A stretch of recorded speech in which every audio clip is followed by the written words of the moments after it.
Hey everyone, welcome to the deep dive. So you're here for the Halloween Resurrection deep dive, huh? That's right. I get it, I get it. It's one of those movies that either leaves you scratching your head or just curious, like, how did this even happen? Yeah. Well, I've got like a mountain of articles and summaries here ready to break it all down. Nice. And we're super lucky to have a horror expert with us to help us make sense of it all. Happy to be here. Always up for a good horror deep dive. And Resurrection is a fascinating one. It's like pure early 2000s energy, Yeah. both in horror and pop culture. Oh, yeah, for sure.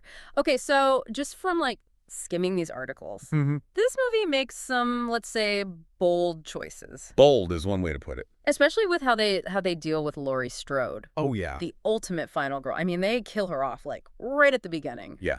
In the first few minutes. What? The movie opens with her, she's in a psychiatric hospital. Still traumatized, understandably, from age 20, and then bam, Michael shows up and, Oh, no. finishes what he started. I mean, I can already see why fans were not happy about that. Yeah, a lot of fans felt like it really cheapened her whole character arc, everything she had fought for. Yeah, totally. It's almost like the filmmakers were like, okay, everything you thought you knew about Halloween, throw it out the window. We're going in a totally different direction now. A hard reset. Yeah. And that direction seems to be reality TV. That's right. Resurrection ditches Laurie Strode, ditches subtlety, and jumps headfirst into the reality TV craze that was huge back then. Really? Oh, yeah. The whole movie revolves around this show called, get this, Dangertainment, where a group of college students win a contest to spend a night in Michael Myers' childhood home, What? all while being, of course, live-streamed to the whole world.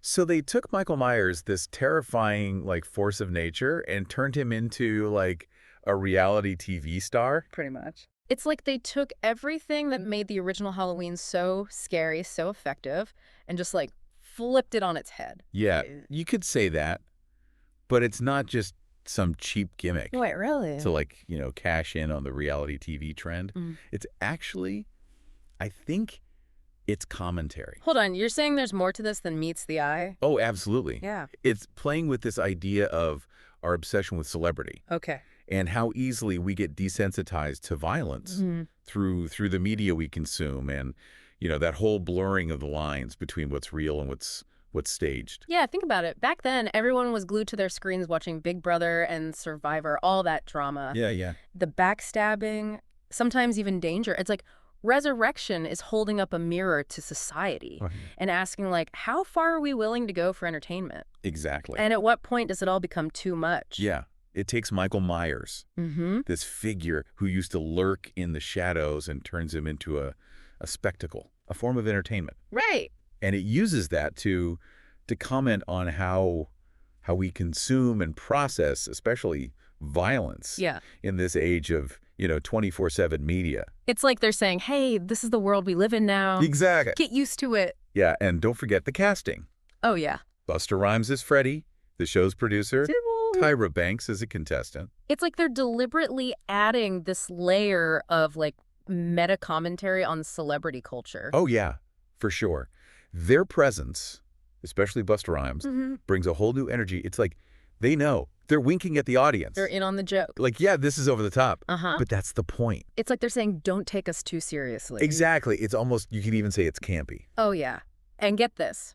Resurrection is directed by Rick Rosenthal, Oh, wow. the same guy who did Halloween the 2nd, which is, a much darker, grittier sequel.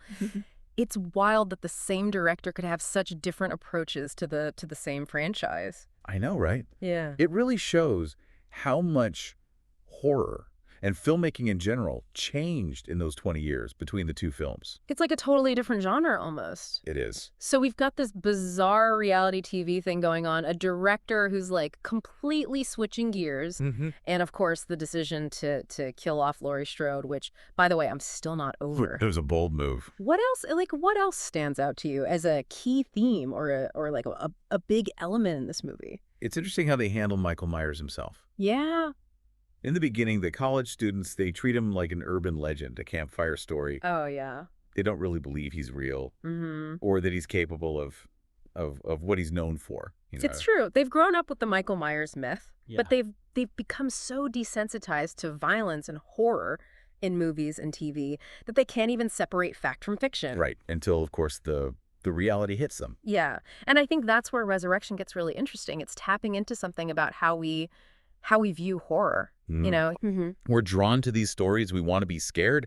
But at the same time, we try to, like, distance ourselves from the real-life implications of violence and terror. The strange balance. It is. Okay, speaking of things that are hard to distance ourselves from. Uh-oh. What's that? We have to talk about the Busta Rhymes fight scene. Ah, yes. This has come up in every article I've read about Resurrection. Like, is it real? Oh, it's real. Is it as crazy as everyone says it is? It's real. And it's probably the most infamous moment in the entire franchise. Oh my gosh. Because I've seen some clips. Yeah.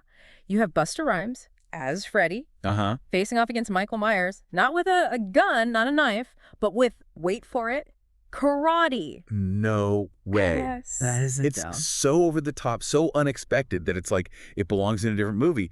But at the same time, it's kind of hilarious. It is. It's peak Resurrection. Yeah. Absurd, empowering. And it really embodies that whole tonal shift we were talking about. But there's got to be more to it than just being like a funny moment. Right. Think about what it represents. Yeah. You have Freddy, this character, who embodies everything artificial and performative about the entertainment industry. And he takes on Michael Myers, this embodiment of pure evil. And he does it with karate. It's this hilarious subversion of that whole classic everyman hero trope. You either love it or you hate it. Yeah. But you can't ignore it. You definitely cannot ignore it. No. And that pretty much sums up Halloween Resurrection as a whole, doesn't it? Pretty much. You either love it or hate it. Yep. But you cannot ignore it. That's true. It's full of contradictions, bizarre choices, and like a weird, undeniable charm. It's definitely a product of its time, reflecting those trends in horror, you know, and those cultural anxiety of the early 2000s. Right. And while it might not be the most beloved Halloween film, it's definitely one of the most unique and thought-provoking. Speaking of thought-provoking. Oh, yeah. There's one thing that really stuck out to me when I was, going through all this research. What's that? Lay it on me.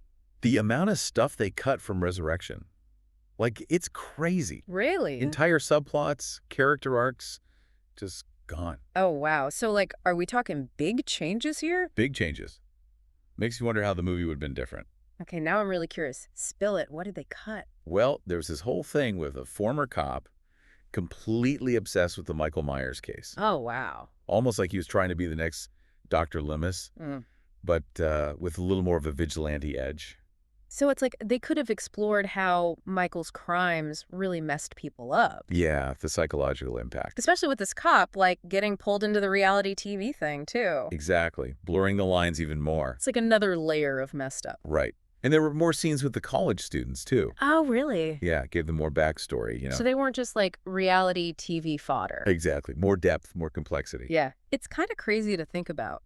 This movie that everyone sees as, like, a low point for the franchise. I know, right? It's sparking all this discussion, all this debate, and now knowing there's all this deleted stuff. It just adds to the mystery. Totally. It makes you think, would it have been better with those scenes? Who knows? Maybe more character-driven. Yeah. Less about the reality show spectacle. Would it have been better or worse? That's the question. But it definitely makes you think about the choices they made, while they were making the film. It's like a whole alternate version of the movie exists somewhere out there. Right. So where does Resurrection fit in with all the other Halloween films? Yeah, good question. What's its legacy? Like, did it have any real impact? Well, it did okay at the box office. Made some money. But a lot of people see it as one of the weaker ones. Yeah. We've talked about all the criticisms, and they're valid. Especially killing Laurie off. That reality TV thing. Yeah. And the tone is all over the place. It's like they took H20, which brought Laurie back so strong, and then just, like, threw it all away. Yeah, a lot of fans felt like the filmmakers didn't get Laurie Strode, like, at all. I can see why they'd feel that way. But then there's the argument that it led to the Rob Zombie reboot. Oh, yeah, in 2007. Like, Resurrection showed them you could move past the original story, try new things, different tones, different approaches. So maybe Resurrection is more important for what came after it? Yeah, like a bridge between the classic films and the newer ones. Yeah. Maybe not the prettiest bridge, but it got us there. It did. And let's not forget, the people who actually love Resurrection. Oh, yeah. They appreciate the weird stuff, the over-the-top parts. The pure 2000s-ness of it all. Exactly. It's a time capsule. It is. You watch it now, and you're right back in that time. Reality TV, the internet was still new, low-rise jeans everywhere. Shudder. It's nostalgic, you know. And nostalgia is a powerful thing. It really is. Okay, you mentioned before about all the deleted stuff. Oh, yeah, tons of it. Like what kind of stuff? Anything juicy? There's a whole subplot with a cop totally obsessed with Michael Myers. Oh, wow. Another one? This one was a former cop, like retired but couldn't let it go. Okay, so not like the reality show cop. No, this was different. He was like a dark mirror of Dr. Lemus. Intense, almost like a vigilante. Whoa. So they could have explored, like, how trying to stop Michael could change you. Yeah, the psychological toll. Especially with this cop getting sucked into the whole dangertainment thing. Right. Imagine him trying to warn everyone, saying it's dangerous. But he's also part of the media circus now. Totally. It's like, is he a good guy or just wants attention? Exactly. Plays into that whole obsession with true crime. Makes you wonder if they should have kept those scenes. Right. Would it have been a better movie? More character stuff, more psychological depth. Maybe. Or maybe it would have been too much. Too confusing. It's a what if for the fans to debate. Exactly. It's fun to think about. Speaking of things people debate, that Busta Rhymes fight scene, I mean, come on, it's legendary, Yeah. right? It's definitely something else. The Busta Rhymes fight scene. I have so many questions. It's a real point of contention for people when they talk about resurrection. Like, is that the moment when it all goes off the rails? I mean, you have Busta Rhymes, this, like, super hyped reality TV producer, facing off against Michael Myers. Pure evil. With karate. With karate. It's so out there, so tonally, like, that it's hard to know what to even think about it. It's true. It's like a scene from a totally different movie. But it's a perfect example of what Resurrection is trying to do, I think. Both the good and the bad. Okay, I'm listening. Break that down for me. Well, on the one hand, it's totally absurd. It's over the top. It's silly. It undercuts any scariness that Michael Myers is supposed to have. Yeah. Like, how can you be scared after that? Right. But there's also something kind of empowering about it. Really? You have Freddy, you know, he's everything fake and superficial about the entertainment industry, and he takes on this ultimate boogeyman, and he wins with karate. It's like saying, hey, you don't have to be a typical hero to beat evil. So it's like a bad choice that's also kind of brilliant. Yeah, exactly. It's messy, it's contradictory, but that's Resurrection all over.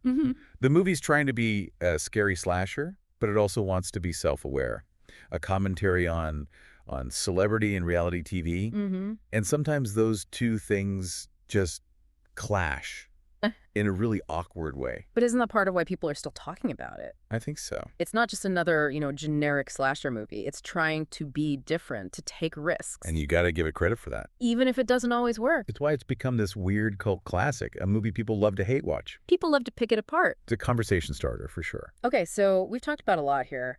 What's the big takeaway from Halloween Resurrection? Like, what should our listener be thinking about if they're, thinking of watching it for Halloween? I think it's important to remember that this movie is a product of its time. It's all about the anxieties, the trends, the pop culture of the early 2000s. Right. And some of the choices they made, they might seem weird today, maybe even offensive. Yeah, for sure. But there's still value in watching it and trying to understand it, I think. It's a time capsule, but it also reflects anxieties that are honestly even bigger now. Yeah, like our relationship with technology, with celebrity, with true crime, that whole blurring between what's real and what's entertainment. Resurrection is trying to deal with that, even if it doesn't always get it right. It makes you think, even if you're thinking, what were they thinking? Exactly.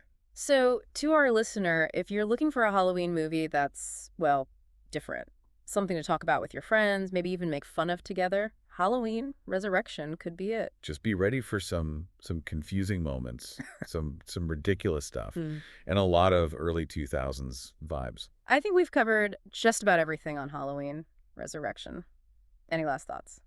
I think even though it has its problems, Resurrection is a movie that wants to have a conversation about horror, about celebrity, about technology, about how we consume media, And those are important things to talk about, even if the movie doesn't always nail it. Yeah, for a movie that people see as a cash grab or a mistake, it's actually pretty thought-provoking. Who knew that Busta Rhymes and Michael Myers could make us think so much? Right.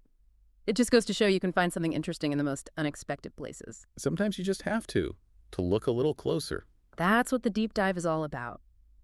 Thanks for joining us on this journey into the wild world of Halloween, resurrection.